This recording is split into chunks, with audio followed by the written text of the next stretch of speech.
Shalom, chers frères et sœurs, soyez une fois de plus encore abondamment bénis. Nous allons faire une petite capsule, une petite vidéo. J'espère que ça ne sera pas long, mais même si c'est long, c'est pas grave. C'est toujours important de souvent prendre aussi le temps de bien expliquer les choses. Donc aujourd'hui, nous allons, dans cette vidéo, répondre un peu à certains mensonges de nos amis musulmans qui souvent viennent dans la Bible pour essayer de prendre des passages qu'ils piochent par là et dont ils ne comprennent même pas le sens, pour essayer de tromper, pour essayer de séduire les gens, pour essayer souvent même d'égarer les chrétiens souvent qui sont mal affermis par leur manipulation, par leur fausseté, par leur lecture superficielle et sélective de la parole de Dieu. Voilà. Donc nous allons voir aujourd'hui 2 points. Nous allons parler du consolateur. Parce que les musulmans souvent disent que le consolateur dont Jésus a parlé dans la Bible, dans Jean, ok, ce consolateur-là, c'est leur prophète Mohamed, ou bien Muhammad. Voilà, ok. Et le deuxième point que nous allons, le deuxième passage, ou bien le deuxième groupe de passages que nous allons expliquer, c'est lorsque Jésus dit qu'il ne peut rien faire de lui-même. Voilà, Jésus, souvent il prend ce passage-là, c'est le passage de Jean. Jean chapitre 5, le verset 19. Jésus reprit donc la parole et leur dit, en vérité, je vous le dis, le Fils ne peut rien faire de lui-même.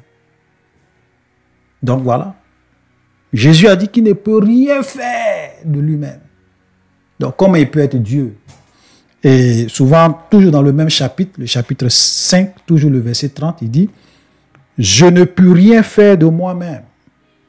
Selon que j'entends, je juge, et mon jugement est juste, parce que je ne cherche pas ma volonté, mais la volonté de celui qui m'a envoyé. » Donc non seulement Jésus dit qu'il ne peut rien faire de lui-même, il dit qu'il ne cherche pas sa volonté, qu'il ne fait que la volonté de celui qui l'a envoyé. Donc comment il peut être Dieu? Voilà. Donc, on va essayer d'expliquer. Voilà. Vous savez, et ça, comme je le dis souvent, je vais continuer à le dire et je vais toujours me répéter. Il n'y a rien de plus dangereux. OK? Et bon, peut-être que rien de plus dangereux, c'est un peu trop dit, mais c'est très, très, très, très dangereux de faire une lecture sélective, une lecture partielle de la parole de Dieu. C'est comme cela que naissent la confusion, l'hérésie, la séduction, la manipulation. C'est comme cela que les gens arrivent facilement à déstabiliser la foi des chrétiens, à séduire certains chrétiens, parce que eux-mêmes, ils ne prennent pas la peine de s'asseoir et de lire la Bible. Donc, chers frères et sœurs, nous allons voir et nous allons lire ce texte-là dans son contexte. Et on va lire pour voir est-ce que Jésus est en train d'affirmer par là qu'il ne peut rien faire de lui-même, donc il n'est pas Dieu. Ou bien, lorsque nous lisons ce texte, Jésus est en train de montrer par ce qu'il dit qu'il est Dieu. On va voir. Voilà. Donc voilà les 2 points que nous allons développer. Le consolateur et Jésus qui dit qu'il ne peut rien faire de lui-même. Donc on va commencer par le premier point, le consolateur. Ok, c'est très important qu'on commence par là puisque c'est le... Voilà, donc nous allons prendre Jean, chapitre 14, le verset 16. Voilà, Jean 14, verset 16. « Et moi, je prierai le Père, il vous donnera un autre consolateur, afin qu'il demeure éternellement avec vous, l'esprit de vérité que le monde ne peut recevoir, parce qu'il ne le voit point et ne le connaît point. Mais vous, vous le connaissez, car il demeure avec vous, il sera en vous. Écoutez très bien ce que Jésus dit. Comme je le dis, si vous ne lisez pas la parole de Dieu doucement, correctement, souvent les gens vont venir vous tromper. Tromper par la ruse et la manipulation. Le deuxième passage que souvent ils utilisent, c'est Jean 14, le verset 6. C'est toujours le consolateur.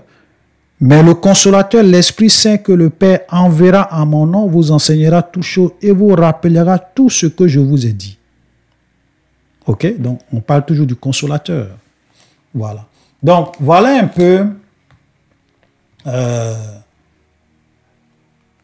les passages que les musulmans prennent. Il y en a d'autres, hein. On va lire d'autres passages. Mais déjà, ils disent que lorsque Jésus parle du consolateur, Jésus, ici, est en train d'annoncer le prophète de l'islam. Donc, Mahomet est ce consolateur-là dont Jésus a parlé, dont Jésus a prophétisé, dont Jésus a annoncé la venue. Donc, Mahomet est le consolateur prophétisé et annoncé par Jésus dans l'évangile de Jean.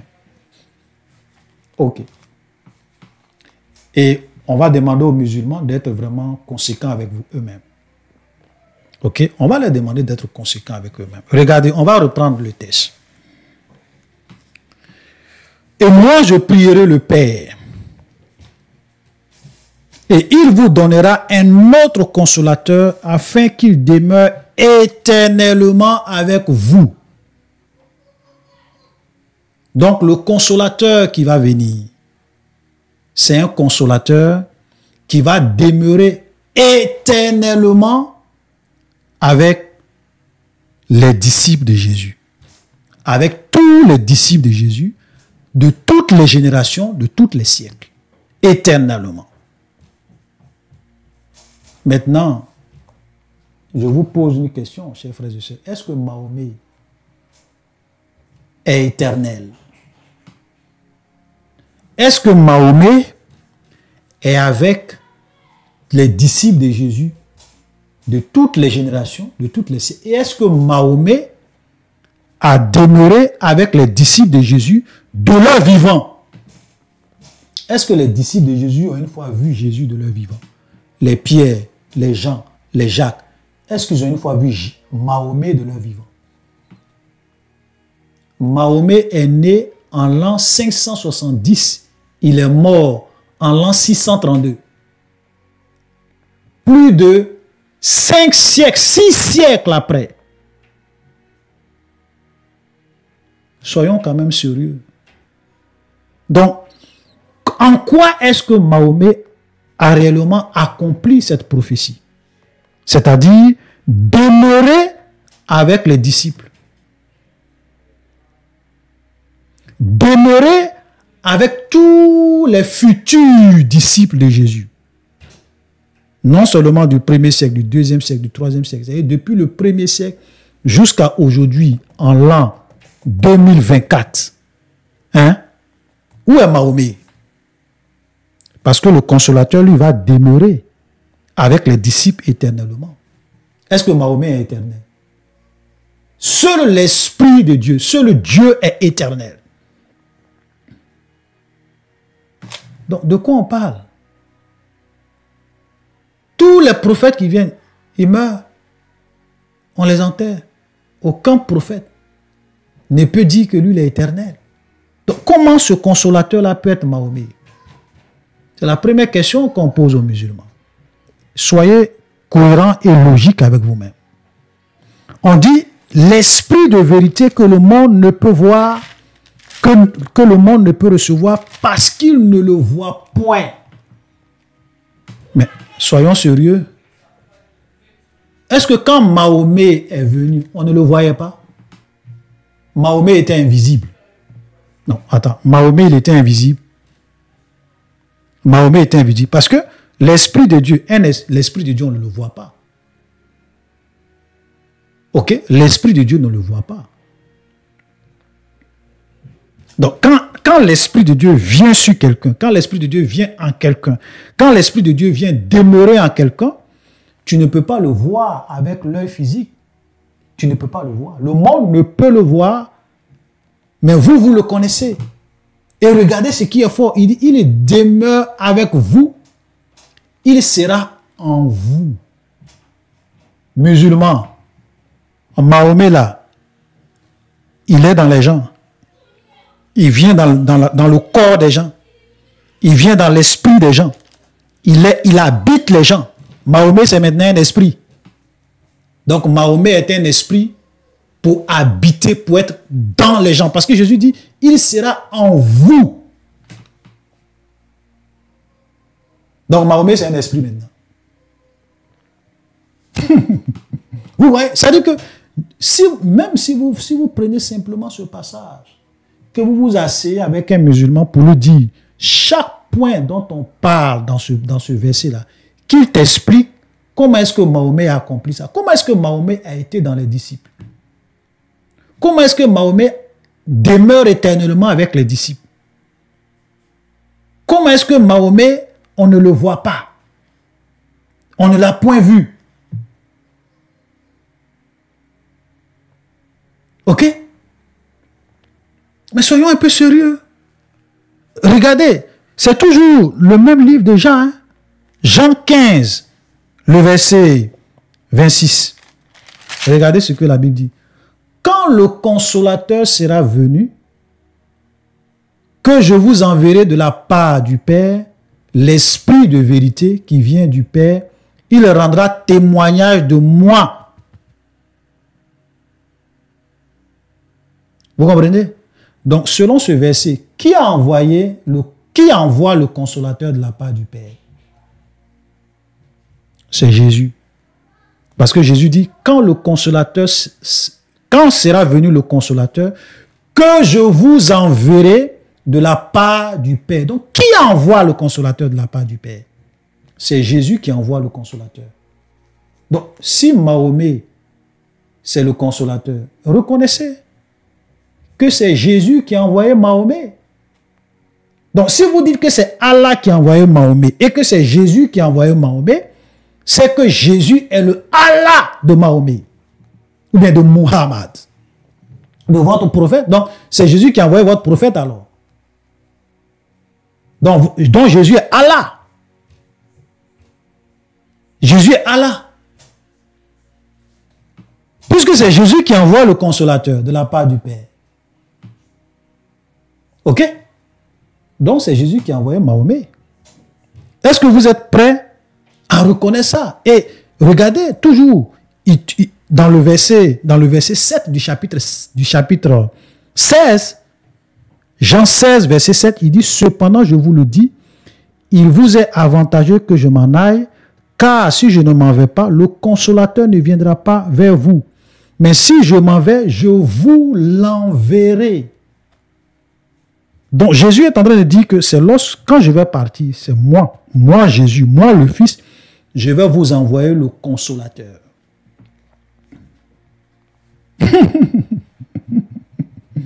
Voilà. Donc, venez nous expliquer. Donc, ça veut dire que Mahomet est un envoyé de Jésus.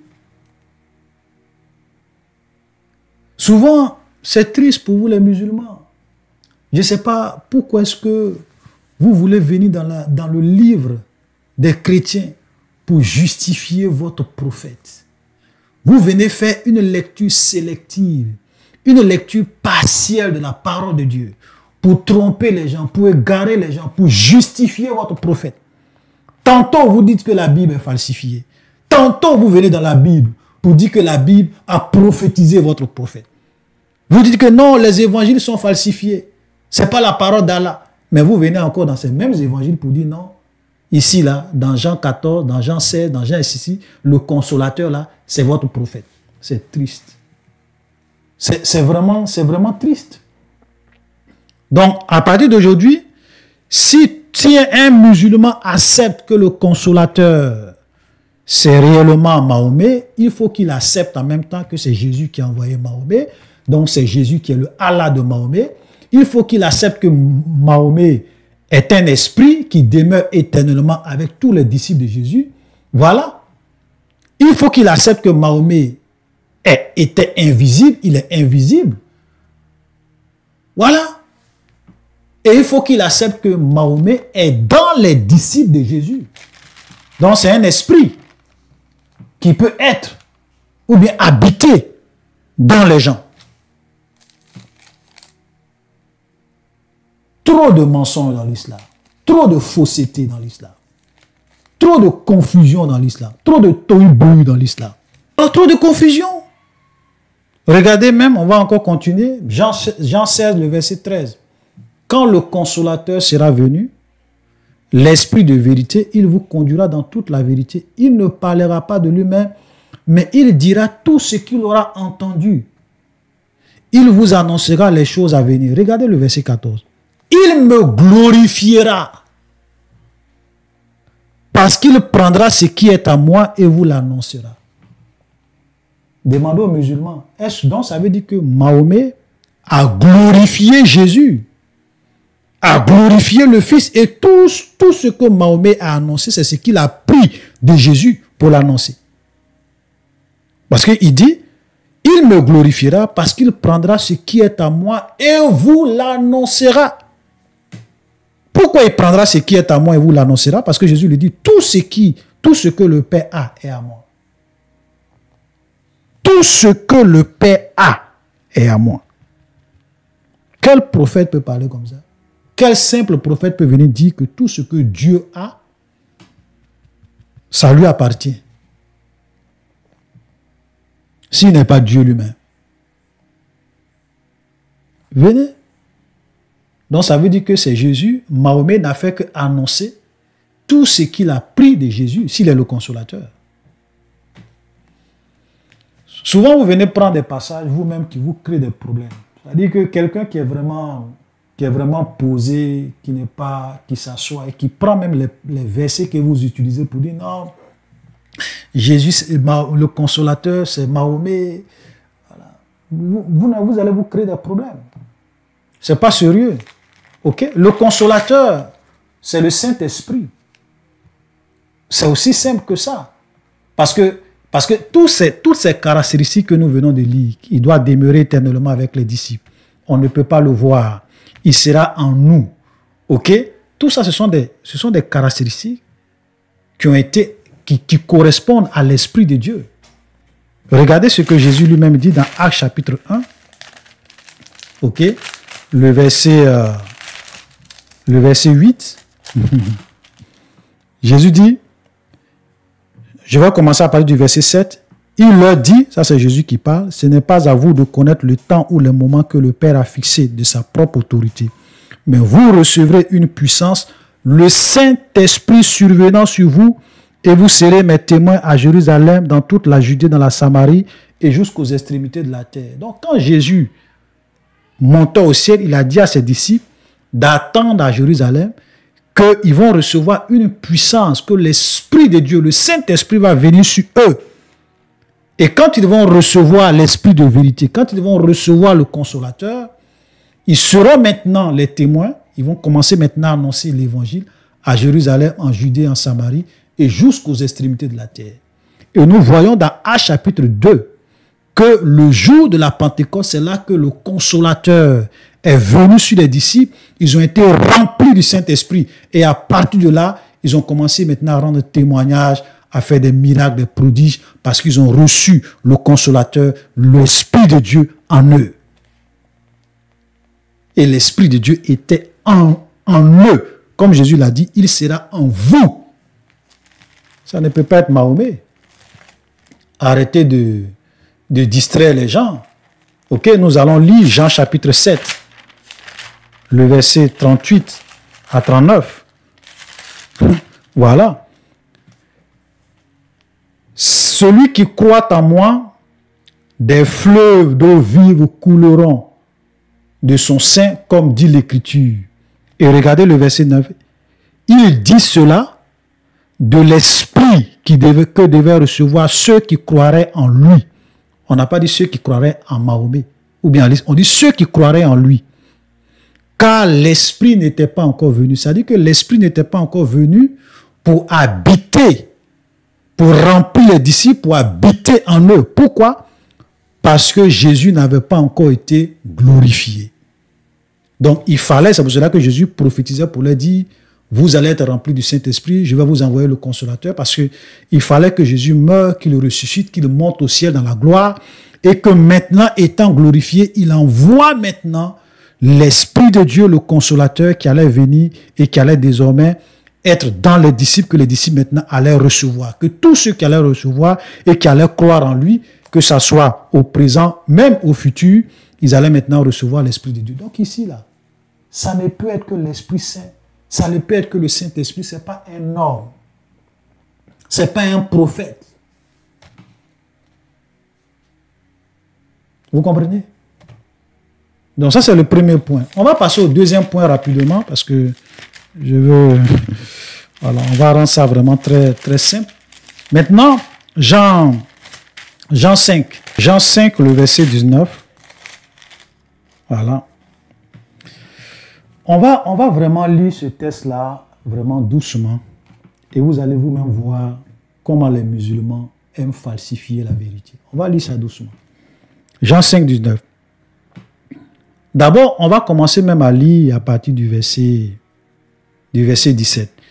Jésus leur répondit, « Mon Père agit jusqu'à présent, moi aussi j'agis. » Premièrement, dans l'islam, Dieu n'est pas le Père. Dieu n'a pas de fils. Ok? Donc, même quand Jésus dit « Mon Père », déjà ça contredit le Coran. Ok? Mais ça, c'est pas grave. Et regardez, à cause de cela, les Juifs cherchaient encore plus à le faire mourir. Non seulement parce qu'il violait le sabbat, mais parce qu'il appelait Dieu son propre Père, se faisant lui-même égal à Dieu. Parce que, vous savez, la manière dont Jésus appelait Dieu son propre Père, les Juifs comprenaient ce que ça voulait dire. Et les Juifs savaient que le fait que Jésus dit cela, Jésus est en train de se faire égal à Dieu. C'est l'une des raisons. C'est l'une des raisons pour lesquelles les Juifs cherchaient à faire mourir Jésus. Pourquoi? Parce qu'ils disaient que Jésus se fait égal à Dieu. Donc cette histoire de la divinité de Jésus, vous pensez que ça a commencé avec nous, mais même du vivant de Jésus. Les Juifs avaient un problème avec Jésus. Ils avaient un problème avec l'enseignement de Jésus. Ils avaient un problème avec les paroles de Jésus. Ils avaient un problème avec la doctrine de Jésus parce qu'ils disaient que Jésus se faisait lui-même égal à Dieu. Jésus va encore reprendre la parole pour leur dire, parce qu'il va encore enfoncer le clou et il dit, en vérité, je vous le dis, le Fils ne peut rien faire de lui-même. Mais si tu t'arrêtes là, tu ne vas pas comprendre ce que Jésus voulait dire. Et comme je le dis, le problème avec beaucoup de soi-disant musulmans qui viennent dans la Bible, c'est qu'ils viennent faire une lecture partielle, une lecture sélective de la parole de Dieu. Ils prennent des bouts de phrases. Parce que je l'ai dit et je le répète, je dis que les versets ne sont rien d'autre que des bouts de phrases dans un texte. Un verset n'est rien d'autre qu'un bout de phrase. Quelqu'un est en train de parler. Il faut lire tout ce qu'il a dit. Quelqu'un est en train de parler. Il n'a pas encore fini de parler. Hein. Tu prends une phrase, un bout de phrase dans ce qu'il est en train de dire. Puis tu dis, non, Jésus a dit, il n'est pas Dieu. Il dit, il ne peut rien faire de lui-même. Mais lis la suite. Et tu vas comprendre que ça n'a rien à voir avec ce que toi tu crois. Pourquoi? Regardez, il dit, il ne fait que faire ce qu'il voit faire au Père. Tout ce que le Père fait, le Fils aussi le fait pareillement. Tout ce que le Père fait, le Fils aussi le fait pas un peu, pas moins. Le Fils le fait pareillement. Un prophète peut parler comme ça. Un simple prophète peut parler comme ça. Soyons sérieux. Vous connaissez quel prophète dans la Bible qui a une fois dit que tout ce que Dieu fait, moi je le fais pareillement, exactement. Il n'y a pas une seule chose que Dieu fait que moi je ne peux pas faire. Quel prophète? Même des grands prophètes comme Moïse, même des grands prophètes comme Jean-Baptiste. Jean-Baptiste, qui est le plus grand de tous ceux qui sont nés de femmes. Moïse, un grand prophète. Vous avez une fois vu quel prophète dans la Bible? Vous avez une fois vu Moïse venir dire que tout ce que Dieu fait, tout ce que le Père fait, moi Moïse, je le fais pareillement. Vous avez une fois vu ça? Jamais. Il continue encore, car le Père aime le Fils et lui montre tout ce qu'il fait, il lui montrera des œuvres plus grandes que celles-ci, afin que vous soyez dans l'étonnement. Verset 21. Écoutez très bien. Car comme le Père ressuscite les morts et donne la vie, ainsi le Fils donne la vie à qui il veut. Puisqu'il dit que tout ce que le Père fait, lui le fait pareillement. Il dit, de la même manière que le Père ressuscite les morts et donne la vie, moi Jésus, moi le Fils, je peux aussi donner la vie à qui je veux. Il n'a pas dit, ainsi le Fils donne la vie à qui Dieu veut. Non. Il dit, comme le Père ressuscite les morts et donne la vie, ainsi le Fils, moi Jésus, je donne la vie à qui il veut. Le Fils donne la vie à qui il veut. Je donne la vie à qui je veux. Qui peut parler comme ça s'il n'est pas Dieu? Qui peut parler comme ça s'il n'est pas Dieu? Tu peux parler comme ça si tu n'es pas Dieu? Pour dire que de la même manière que Dieu donne la vie, de la même manière que Dieu ressuscite les morts, moi, un simple prophète, je peux aussi donner la vie, je peux aussi ressusciter n'importe qui, n'importe quel mort, à qui je veux. Je peux donner la vie à qui je veux. Je peux ressusciter qui je veux. Qui je veux. Pas ce que Dieu veut, moi je veux. Un prophète parle comme ça? Bon, montrez-nous le prophète de l'islam parler comme ça. Montrez-nous un seul prophète de la Bible parler comme ça. Vous savez que ce passage-là, quand Jésus dit qu'il ne peut rien faire de lui-même, il prouve, quand il commence à développer, il est en train de prouver que il est Dieu. Il n'y a pas quelque chose que Dieu fait que lui ne peut pas faire. Maintenant, comme il est venu dans ce monde, il s'est humilié. Parce que regardez ce que Galates dit. Et c'est ça que vous ne comprenez pas. Bon, peut-être que vous faites semblant. Galates chapitre 2, le verset 5 à 8, la Bible dit « Ayez en vous les sentiments qui étaient en Christ, lequel, existant en forme de Dieu, n'a point regardé comme une proie arrachée d'être égal avec Dieu. » Voilà, et c'est ce que les Juifs disaient. Toi qui es homme, tu te fais égal avec Dieu. Donc Jésus était égal avec Dieu. Mais il s'est dépouillé lui-même, regardez, il s'est dépouillé lui-même en prenant une forme de servitude. Donc il est venu dans ce monde comme étant un serviteur. Il a pris une forme de servitude en devenant semblable aux hommes, ayant apparu comme un simple homme. Il s'est humilié lui-même, se rendant obéissant jusqu'à la mort, même jusqu'à la mort de la croix. Donc Jésus s'est humilié, il s'est rendu obéissant. Et parce qu'il s'est humilié, il s'est rendu obéissant. Il dit non, tout ce que je ne peux rien faire de moi-même, c'est ce que le Père veut que je fasse, que je fais. Ok? Voilà, parce que je suis dans une forme de servitude, je suis venu m'humilier pour faire la volonté de celui qui m'a envoyé. Ok? Mais lorsqu'il commence à développer, tu te rends compte que ce monsieur-là ne s'arrête pas là. Il est en train de prouver qu'il est Dieu, que tout ce que Dieu fait, lui aussi le fait pareillement. De la même manière, Dieu ressuscite les morts, lui aussi peut ressusciter qui il veut. De la même manière que Dieu donne la vie aux gens, lui aussi peut donner la vie à n'importe à qui il veut. Tout ce que Dieu fait, lui aussi le fait pareillement. Un simple homme ne peut jamais parler comme ça. Et regardez le verset 23 qui vous met KO, vous les musulmans.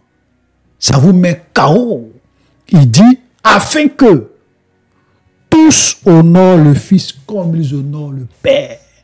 Waouh! Vous êtes là, non, vous les chrétiens, vous priez Dieu, vous honorez Jésus au lieu d'honorer Dieu. Mais Jésus a dit, de la même manière que tu honores le Père, tu dois aussi honorer le Fils. Il dit, afin que tous honorent le Fils comme ils honorent le Père. Celui qui n'honore pas le Fils n'honore pas le Père qui l'a envoyé. Point. Quel prophète peut venir dire, de la même manière que tu honores Dieu, moi, tu dois m'honorer? Qui? C'est pas possible. Vous comprenez maintenant pourquoi les Juifs ont raison lorsqu'ils disent, toi qui es un homme, tu te fais égal à Dieu. Ils avaient raison. Parce que Jésus, dans son langage, dans son enseignement, il prouvait aux gens qu'il est égal à Dieu. Vous savez, dans la Bible, il y a toujours ces trois notions. Le Père, le Fils, le Saint-Esprit. Un seul Dieu en trois personnes distinctes. Et je pense que nous sommes en train de faire une étude, voilà, sur cette question de la Trinité, où nous sommes en train de rentrer dans les Écritures pour expliquer la vérité aux gens. Voilà, c'est vrai qu'on va continuer, comme je l'ai dit, on va faire ça un peu, puisque c'est un enseignement qui est long. Voilà, donc, si vous ne comprenez pas ces trois notions, vous allez toujours vous mélanger. Parce que vous allez dire, oui, le Fils, oui, le Père, oui, le Saint-Esprit. Mais c'est le seul et unique Dieu. C'est pour cela que le Fils parle du Père, mais quand il parle, tu sens qu'il parle comme s'il était Dieu. Et parce qu'il est Dieu. Voilà, parce qu'il est Dieu. Afin que tous honorent le Fils comme ils honorent le Père. Celui qui n'honore pas le Fils n'honore pas le Père. En vérité, je vous le dis, celui qui écoute ma parole, qui croit en celui qui m'a envoyé à la vie éternelle, puisqu'il est venu dans ce monde, il a pris une forme de servitude, il s'est rendu obéissant. Donc, étant, il a été envoyé par le Père, il est soumis au Père. Il fait la volonté de son Père. OK? Et il ne vient point en jugement, mais il est passé de la mort à la vie. En vérité, je vous le dis, l'heure vient.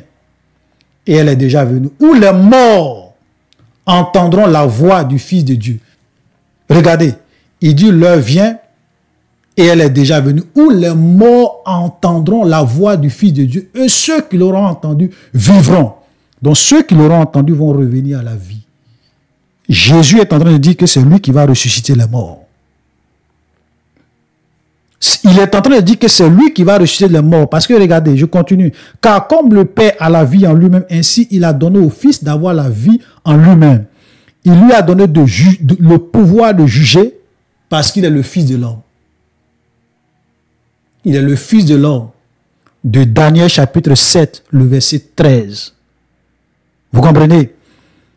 Verset 28. Ne vous étonnez pas de cela, car l'heure vient où tous ceux qui sont dans les sépulcres entendront sa voix et en sortiront. Ceux qui auront fait le bien ressusciteront pour la vie, mais ceux qui auront fait le mal ressusciteront pour le jugement. Vous comprenez? Jésus est en train de dire que c'est lui qui va ressusciter les morts. Les gens vont entendre, les morts vont entendre la voix du Fils de Dieu, de Jésus-Christ, et ils vont revenir à la vie. C'est sa voix qui va les ramener à la vie. Mais qu'est-ce que le Coran nous dit? Dans la sourate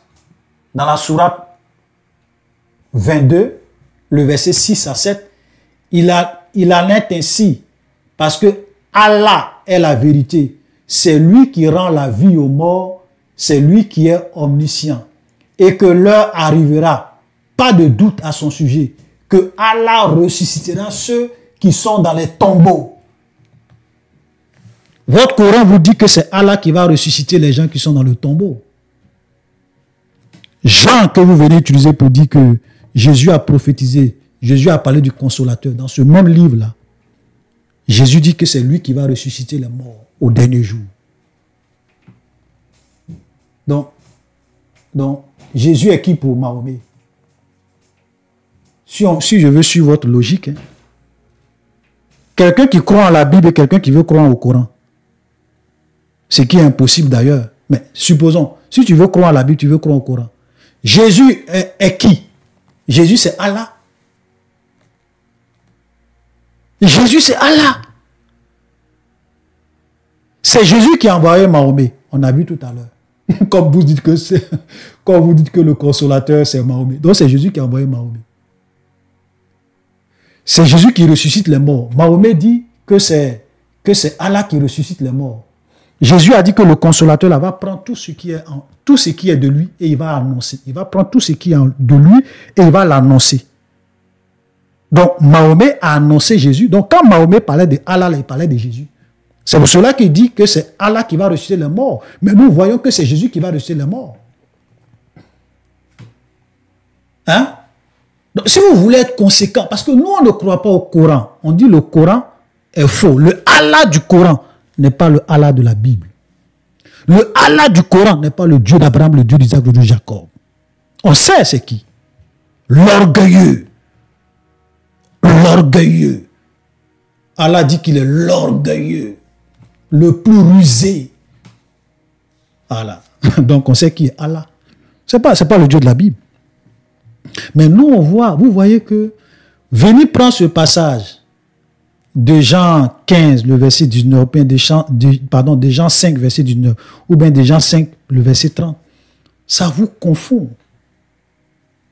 Tu lis ce passage-là, tu sais que Jésus est en train de dire qu'il est réellement Dieu, il est en train de se faire égal avec Dieu. Arrêtez de distraire les gens. C'est vraiment triste, quoi. C'est-à-dire que quand vous venez prendre certains passages, ok, pour dire non, vraiment, Jésus n'a jamais dit qu'il est Dieu. Jésus a dit qu'il ne peut rien faire de lui-même. Mais regardez comme il parle. Regardez comme il parle. Ça vous étonne? Pourquoi est-ce que les Juifs cherchaient à le faire mourir? Parce qu'il se faisait égal à Dieu? Oui, parce qu'il se faisait égal à Dieu. Quelqu'un qui parle comme ça, mais il est en train de se faire égal à Dieu. Il n'y a pas de doute là-dessus, on ne discute pas sur ça. Voilà. Donc, je vais m'arrêter là. Voilà, simplement, vraiment pour vous dire, chers frères et sœurs, faites beaucoup attention. Voilà, j'ai fait cette vidéo parce que j'ai reçu une vidéo d'un frère qui m'a envoyé sur WhatsApp sur ces genres de manipulation des messages, des musulmans, pardon. Et puis même, j'ai discuté avec un frère également sur WhatsApp à ce sujet. Voilà, donc j'ai dit, bon, je vais vraiment faire une vidéo sur ça pour essayer d'expliquer ces deux passages-là dans leur contexte. Le consolateur, ce n'est pas Mahomet. Le consolateur, c'est l'Esprit Saint qui est venu sur les disciples, l'Esprit Saint qui nous habite en tant qu'enfants de Dieu. OK? Et quand Jésus dit qu'il ne peut rien faire de lui-même, oui, parce qu'il s'est humilié, il s'est dépouillé, il est venu et il s'est humilié, voilà, il est se rendant obéissant jusqu'à la mort, parce qu'il est venu pour accomplir une mission en tant que le Fils de l'homme. Vous voyez? Et lorsque nous lisons Daniel chapitre 7, ok, Daniel chapitre 7, le verset 13, nous voyons très bien que le Fils... Vous savez, c'est pour cela que les Juifs, quand Jésus parlait, ils étaient beaucoup scandalisés, parce que quand Jésus disait qu'il était le Fils de l'homme, ok, parce que regardez, on a vu Jean 5, le verset 27, il lui donna le pouvoir de juger parce qu'il est le Fils de l'homme. Qui est le Fils de l'homme dans Daniel chapitre 7? Daniel chapitre 7, le verset 13. Je regardais, écoutez très bien, je regardais pendant mes visions nocturnes, voici sur les nuées des cieux, arriva quelqu'un de semblable à un fils de l'homme. Il s'avança vers l'ancien des jours. Donc on voit, Daniel voit quelqu'un qui ressemblait à un fils de l'homme. Et ce fils de l'homme-là, on va l'envoyer vers l'ancien des jours. L'ancien des jours, ici, c'est le Père. Et regardez, on lui donna la domination, la gloire, le règne, et tous les peuples, les nations et les hommes de toute langue le servirent. Sa domination est une domination éternelle qui ne passera point et son règne ne sera jamais détruit. Ce fils de l'homme-là, c'était Jésus, Christ de Nazareth, le Fils de Dieu. Et c'est entre ses mains que Dieu a remis toutes choses, même le pouvoir de juger les morts, de ressusciter les morts et de les juger. Ce Fils de l'homme-là est Dieu. Et Jean 7, verset 13, c'est l'un des textes qui vraiment a créé beaucoup de polémiques, même dans l'histoire des Juifs. Ok? Voilà. Et même avant, peut-être que lorsqu'on va commencer à parler un peu, on va avancer dans notre étude sur la Trinité. Contrairement à ce que les gens disent en pensant que, en disant que non, écoute, même parmi les Juifs, ils n'ont jamais cru en plusieurs personnes, en un seul Dieu. C'est pas vrai. Même avant que Jésus ne vienne, parmi les Juifs, il y avait des groupes de Juifs qui croyaient qu'il y avait plus d'une personne en Dieu. Plus d'une personne en Dieu. Ça, c'était avant même que Jésus ne vienne. Voilà. OK? Peut-être pour ceux qui veulent vraiment avoir plus d'informations sur ce que je dis, vous pourrez lire un livre qu'on appelle Two Power in Heaven. Two Power in Heaven, qui a été écrit par Alan Segal. Et ce livre-là, ça n'a pas été écrit par quelqu'un qui aime les chrétiens, ou bien quelqu'un qui est chrétien, ou bien quelqu'un qui soutient les chrétiens. Non, non, non. Alan Segal, ce n'est pas quelqu'un qui... c'est pas un chrétien pour dire qu'il soutient la doctrine des chrétiens, mais il montre dans ce livre que avant même que le Messie ne vienne, des siècles, je crois un siècle avant, si je ne me trompe pas, un siècle avant la naissance physique de Jésus sur la terre, parmi les Juifs, il y avait des groupes de Juifs que la plupart des Juifs considéraient comme étant des hérétiques, ok, comme étant des hérétiques, qui croyaient qu'il y avait plus d'une personne en Dieu. Et ça, vous allez trouver les preuves de ça dans ce livre, Two Power in Heaven. Pour vous dire que les histoires de plus d'une personne dans l'être divin, ça n'a pas commencé avec les chrétiens. Voilà. Voilà. Donc ceux qui pensent que peut-être je suis en train de raconter du n'importe quoi, achetez ce livre. Voilà. Donc nous allons nous arrêter là, chers frères et sœurs. Vraiment, j'ai fait tellement de vidéos sur le mensonge et la manipulation des musulmans que j'ai publié sur la chaîne Apostasie TV. Souvent, je suis un peu toujours étonné de voir des chrétiens qui continuent à se laisser distraire par ces oustas qui n'ont rien à faire. Voici des gens qui ne passent pas leur temps à expliquer leur Coran. Nous, on fait des études bibliques. Allez-y sur ma chaîne Vérité Biblique TV. Je passe mon temps que de parler, d'enseigner la Bible, de parler de Jésus. Mais eux, ils n'ont rien à faire parce qu'il n'y a rien dans le Coran. Il n'y a rien d'intéressant dans le Coran. La seule chose, c'est de venir. Jésus, oui, Jésus est Dieu. Jésus n'est pas Dieu. Mais parlez de votre Coran. Enseignez l'islam.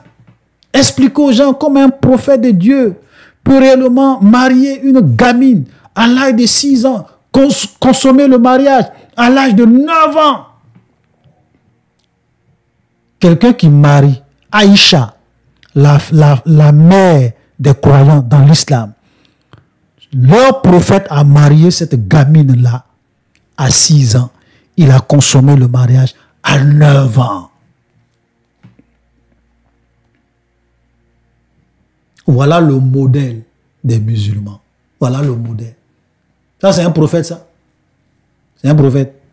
Le modèle des musulmans. Donc, c'est pour cela que souvent les musulmans font des choses, ne soyez pas surpris. Si leur modèle est capable de faire des choses comme ça, imaginez. Nous, Jésus est notre modèle. Il est notre exemple. Voilà. Je ne sais pas, qu'est-ce que quelqu'un peut venir me dire, moi, pour que je laisse Jésus, pour aller croire aux enseignements, aux mensonges du prophète de l'islam. Je ne vois pas. Personnellement, je ne vois pas. Voilà. Donc, faites beaucoup attention. Donc, shalom, soyez bénis et à la prochaine.